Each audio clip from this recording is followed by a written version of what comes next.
All of us are smarter than one of us, and we're running an event as part of the London Coworking Assembly last week of February 2026, which is lots of people who are co-working community builders. You either run a project for the local authority in London, or you're a co-working community manager or space owner, and we're going to get you all in the room together, 150 people, and instead of a big sage on the stage lecturing to the audience, you're going to be talking to each other all day, solving problems together, raising issues particular to owning and running a co-working space. How can you do your job better? How can you serve your community better? How can you be part of your local area instead of just being a spaceship that landed there and excluded everyone in the local borough or neighborhood? There's a link in the show notes. Go and join that list. We could call it the wait list. It is a wait list, but it's the co-creation list. And as you join that list, we will ask you what you need. So instead of being served something we think you need, you will design the curriculum or the agenda, whatever you want to call it, together, and you'll get to something that is co-created and for everybody. So it is inclusive. A lot of people say inclusion, sometimes me by accident, and it's not really inclusive. It's like, we're not designing a super club. We're designing an event where you can go away and end up serving your community in the way you intended. So we are speaking to Tash Thomas today, longtime friend of the show, and we're talking about Trans Awareness Week, which is not just a week. People are trans all year round. How that affects your co-working space. There's a really good story in here about how Tash was delivering an event about inclusion and diversity, and there were a load of racist comments in the chat, and how she handled that. One of the most powerful stories. I hate saying things like that, but it is a really, really powerful story. So let's get into it. Hello, folks. It is the Co-working Values Podcast, the sweetest smelling podcast in the world, in the studio yet again. It's been a while, hasn't it, my dear? But yet again is Tash Thomas. What are you known for, Tash? What would you like to be known for? What would I like to be known for, and what am I known for? Two very different things. I'll go with what I am known for first and foremost. Is I'm an equity, diversity and inclusion consultant, so supporting organisations in doing belonging better, I guess. Also co-founder of Breaking the Distance, which is supporting the queer community, queer representation online and on social media. What I'd like to be known for, being a good human, actually. That's actually just generally what I'd like to be known for. This is where I'm supposed to say, oh, but you are known for being a good human. You don't have to. We've known each other, right? I was like thinking about this because I think about you a lot. Like since I think it's 10 years. I'm gonna say 2015. It is 2015. When you were working as a gym instructor and writer and jumping around London. Yeah, that's the one. That's a long time, isn't it? So what? Yeah. And I want to. I'm going to get all anecdotal there. I want to talk about is it Trans Awareness Week just in the UK or globally? It is globally. Although we talk about the global situation with just trans rights, I feel like whilst it technically is globally, I think it's something that's probably only being recognised in a few countries when we put that in relation to the globe. But yes, it is global, but probably more prominent in the UK. Well, certainly what I see on my social media is very UK prominent, and but it is everywhere. And like, this is important to me, but I wanted to, if someone came to me and said, oh, like, what does all this mean for us? I'd be like, well, this is what I think it is. And I need to understand how things like the bathroom ban and all the stuff we're going to get to, and trans rights. Was it July? There was a High Court ruling. Yeah, we had the Supreme Court ruling that's specific to the UK around. Obviously, we have the Our Equality Act 2010 here in the UK, which is on 9 protected characteristics, of which things like religion and belief, race, sexual orientation, gender reassignment, and sex that for a long time, obviously it was created in 2010. So we can all imagine in terms of the language we were using around just those characteristics was very different. But there was, since the era of J.K. Rowling and gender critical theory, a lot of people wanting clarification on when we're talking about sex, does that include trans women, trans women was the main focus. Actually, no one's really talking about trans men, which again is the kind of, we see the intersections of the trans conversation and how patriarchy still exists within this. There is still a certain level of privilege in being a trans man versus a trans woman. That is a side conversation. But essentially the clarification was given that in reference to the Equality Act 2010, sex is referring to assigned female at birth, i.e. biological women. And therefore, if you're a trans woman, you are not a biological woman, you are a man, was essentially what that ruling was. Not, they weren't saying that in terms of when it was ruled, but that is absolutely what was interpreted by those with gender critical views. And you can already, if anybody who's listening to this is trans inclusive or considers themselves a trans ally, you will immediately see the issues within that. In terms of trans rights, there was kind of this thing around, well, gender reassignment is still protected, and gender reassignment refers to anybody who is planning to transition within the course of transitioning or has transitioned, and that doesn't necessarily have to be medically, it can also be socially and psychologically, versus like actually having to have surgery. They are protected under gender reassignment, and therefore it's okay, trans people are still protected. But it's very clear, as what we've seen, is that it's not that simple. Just because you're protected in this instance here, it still means you can be very highly discriminated against based off of the sex ruling on the other side of the Equality Act. That's a lot. It's a lot. I'm gonna finish that. I'm gonna put it in the show notes. I saw one of my favorite people in the world ever is Boy George, and I saw him talking about this and his opinion of J.K. Rowling, who I'm really disappointed in long term, but he was very cool the way he said it. Back to this. So, like, how does that affect co-working spaces? And I mean, I don't want you to bend the whole thing just to like make sure it is applicable to co-working, but there's this whole thing about toilets, and it feels this ruling has just made life exhausting for everybody. You know, I felt there was some risk. I'm talking as a white, straight, male, cisgendered, or whatever it is, you know, but like it didn't seem like there was a lot of danger, and now this has just highlighted even more danger. And if you need to contradict me, you're very welcome again. No, you're completely right. And it relates to co-working spaces, it relates to workplaces, it relates to any place or space that is public where public people congregate, essentially. And what it has done is it's, you know, so much of the workplaces that come to me are really battling with, and particularly I see it manifest in like employee resource networks, but also community spaces, which I know a lot of co-working spaces are, or certainly that's where they've originated from, is this balance of, we want to be a trans inclusive space and we welcome all, but now we feel like this ruling is a contradiction of that. And what happens when it's fine when everybody in the space feels the same way and they feel, you know, trans women are women and everybody has a right to exist and everybody has a right to use this space. But the minute you have somebody else step into that space who holds perhaps gender critical views and believes that women only spaces should only be for, you know, biological women. And I mean, how they mark a biological woman is really interesting in terms of I'm not going to speak for every gender critical person, but when we look at kind of the ruling in of itself, you know, there's a whole section, 1.7% of society that's intersex, i.e., you know, we have a ruling based on sex being binary, i.e. someone is either male or female, yet 1.7% of our global population, approximately the same amount of people with ginger hair on the planet, are intersex and fit into neither one of those binary categories.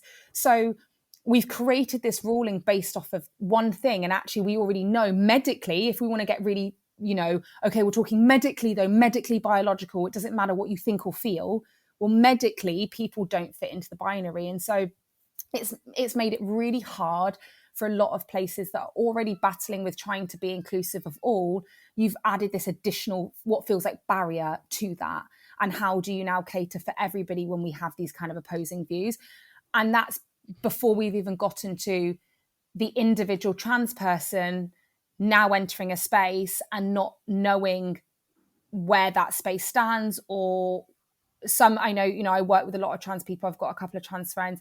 Emma Underwood, incredible person who is also a lawyer, barrister, and so really understands the detail of this. But there's a lot of trans people who don't necessarily understand or know their full rights in these situations. And so actually what happens is it creates fear more than anything. And what we see in terms of the conversation around asylum seekers is there's a common enemy, and this is the enemy, and it's scapegoating, and trans people who are just trying to live their lives and just go about their day, go to the supermarket, do whatever they want to do, are suddenly coming under attack from people who for a long time weren't even aware of their existence to begin with, but they're just being put under a microscope for the sake of, well, lots of different things, but political kind of headlining and etc.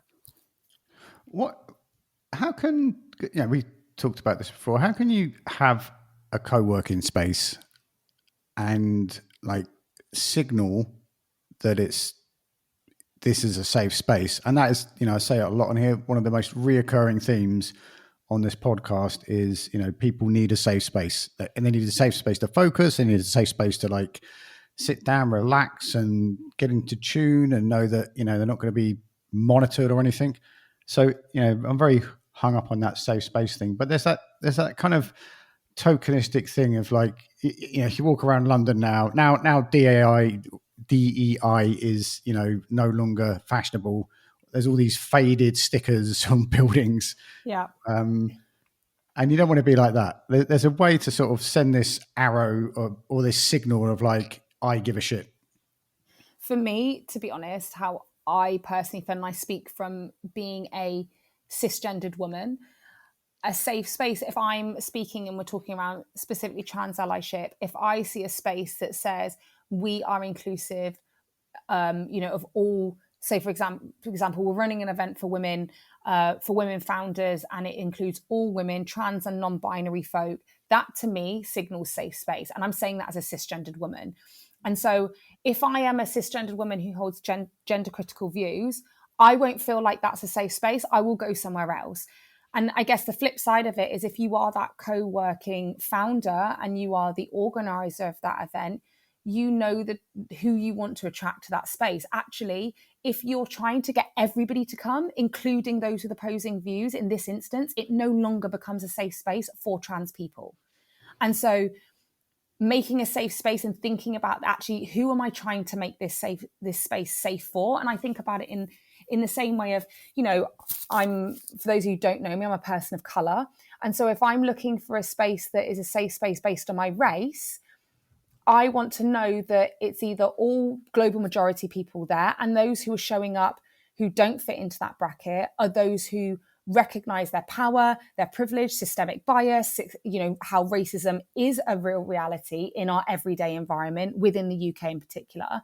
And I'm not going to have somebody step into that space and go, well, I think racism is a thing of the past. And I don't see, to me, slavery is something that's been and gone. And I don't see why I should, that's then no longer a safe space for me. And if you were holding an event in that way, you wouldn't want that person to enter the space knowing that this was for global majority. And I think the same kind of ruling is applicable here. So knowing that a safe space can't always be a space that everybody comes to, because then by default, it stops being a safe space for the core demographic that you're trying to defend and support.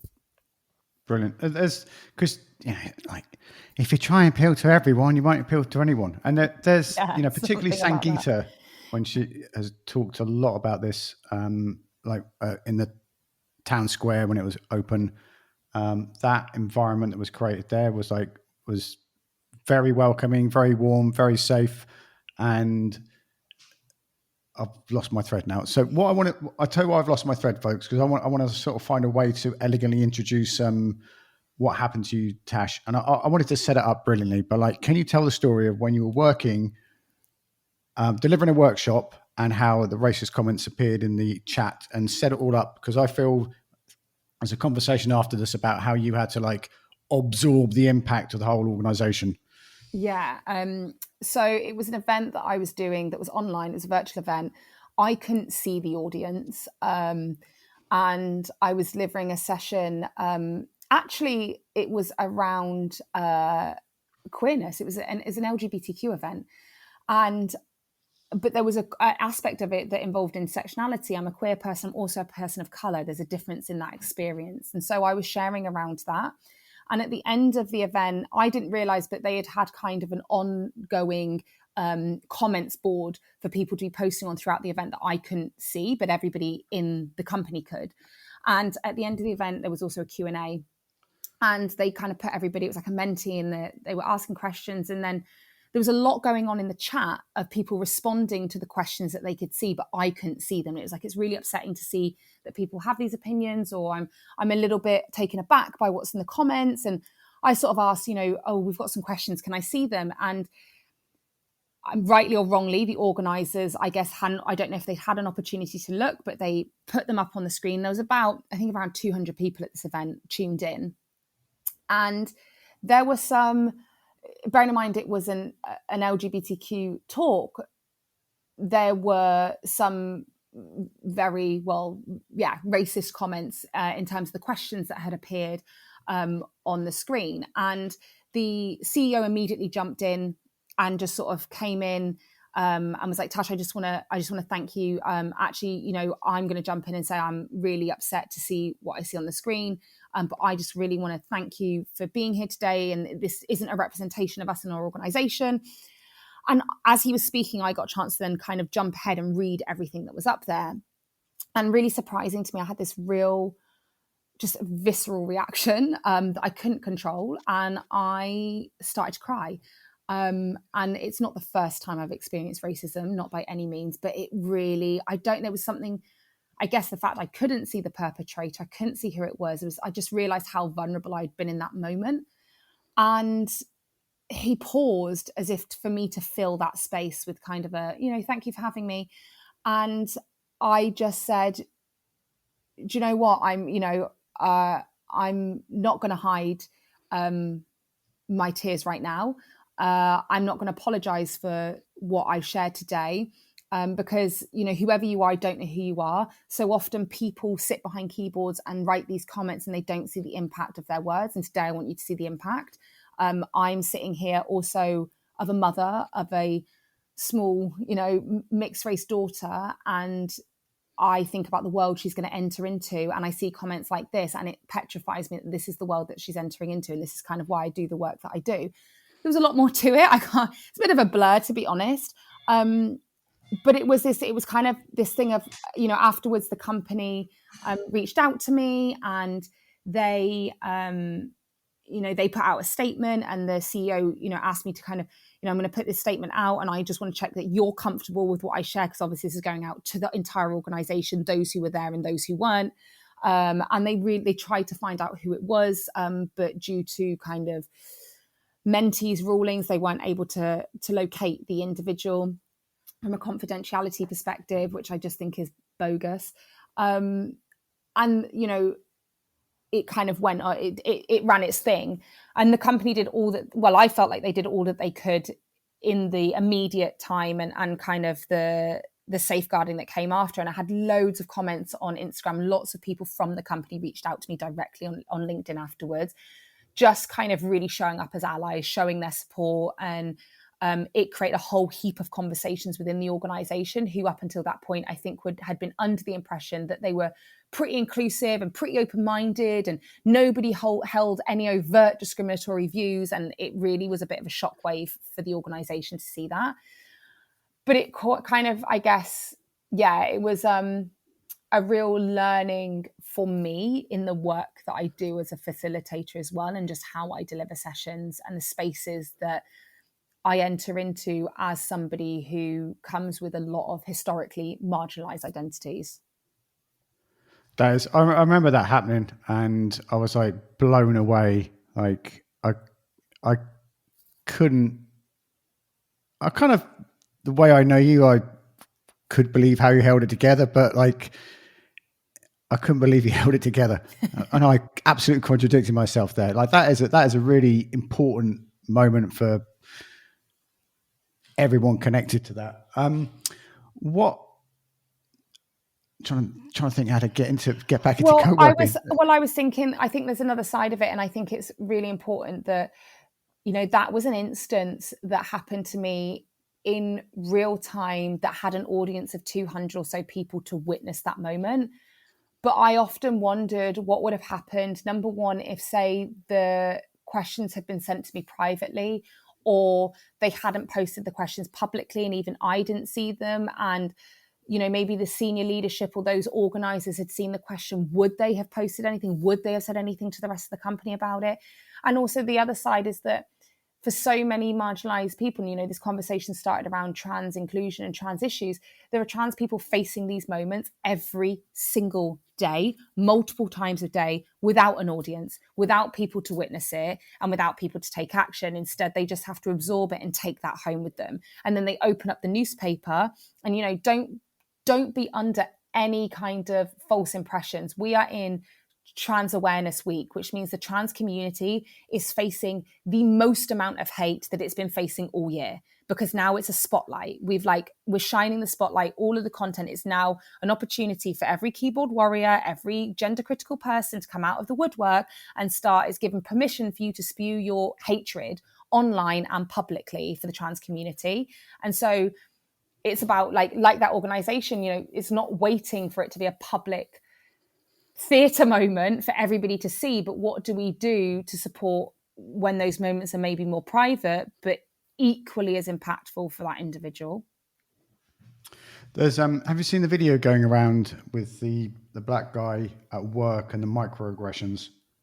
Do you know what? It's like funny, that video, I'm so glad somebody's posted it with all the people and all the actors. I've been using that video in training for like 5 years. And I found it, but I was never able to find kind of all the actors and everything. And I love the fact that they're getting recognition, and it's exactly how it feels. It's exactly how it feels. I'm going to put that in the show notes, folks. And it just, I know, like now I live in this is going to sound really odd given what we're talking about. Now I live in another country and I walk around, you know, and I'm like the foreigner. And, you know, I'm actually sometimes careful of how I only live in Spain, you know, it's not like anywhere else, but, you know, you've been here. It's not a really friendly city, but, you know, I'm just sort of conscious as I am. And as I'm walking down the street, I'm thinking, geez, like what is wrong with you? You know, like I'm walking around as a white guy in a city full of white people and I still feel like a bit stuck. And I think I'm hyper aware because we talk about this a lot, you know, but it is that, you know, that I think that video portrays what I've heard people, you know, like you, like Kofi, talking about as they just operate in London, you know, going about their daily lives. Yeah. What can we, I've got like, what can we do as we go away to sort of, not even to sort of like to be a good ally without being like performative and overdoing it, not just in Trans Week, but like in all the, you know, the rest of the year, because that's the other thing that annoys me. It's this week, you know. Yeah, right. Pride Month is only in June.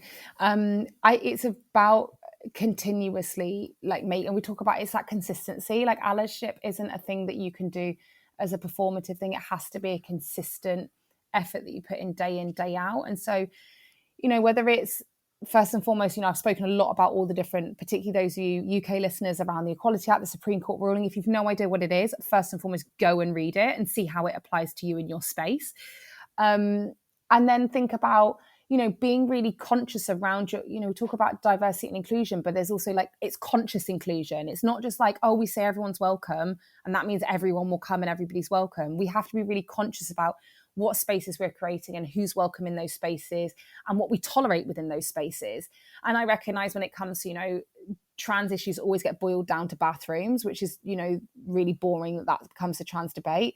But even if you recognize, oh, we're a space, we're a really old building and we can't change the toilets here, or we have shared toilets, like put something up that says, we recognize that ideally we would be using gender neutral toilets. However, based on the infrastructure, like just be really explicit in it, call it out. And so therefore, but you have the opportunity, you have the freedom to use whatever bathroom feels right for you. And everybody within this space honors that, you know? And so it's a way for you to kind of I think so many of the times people kind of use other excuses to like not have to do the hard work and actually, or not to have to do the things that feel uncomfortable.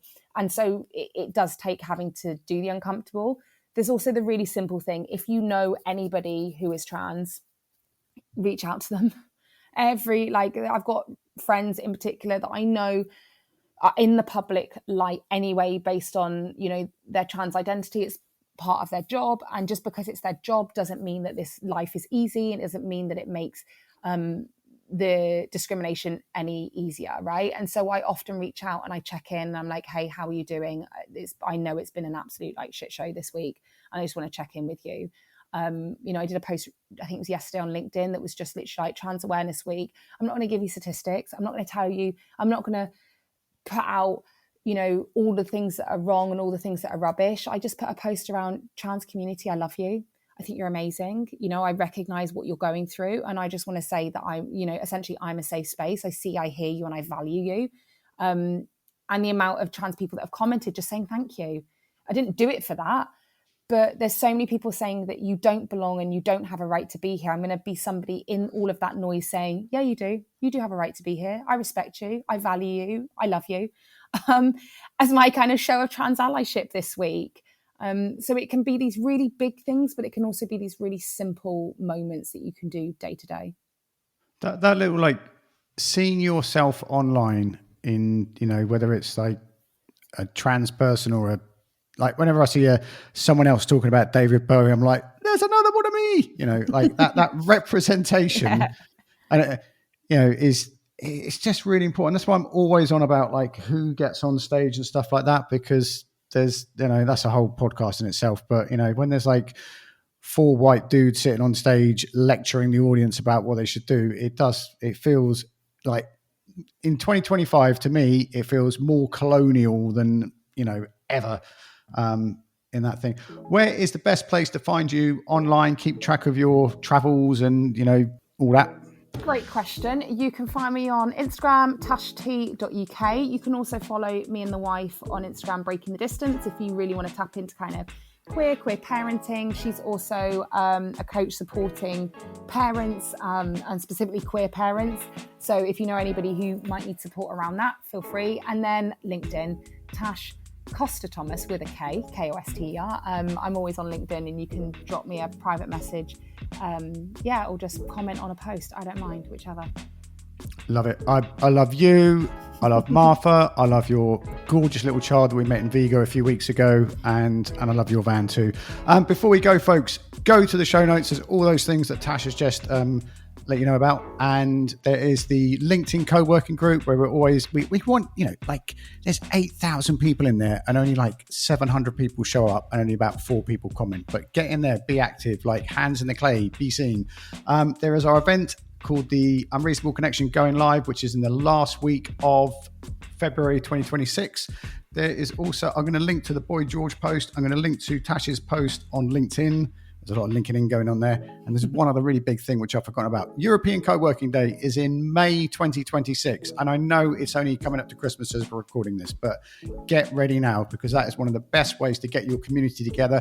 Ideally, you would show an actionism film and get all your neighborhood together, watch the film, and then chat about it. And it's a great way of starting conversations with your local community and everyone around there. So that's it. I'm out of here. Wherever you are in the world, be careful out there. It is a jungle. Say goodbye, Tash. Bye.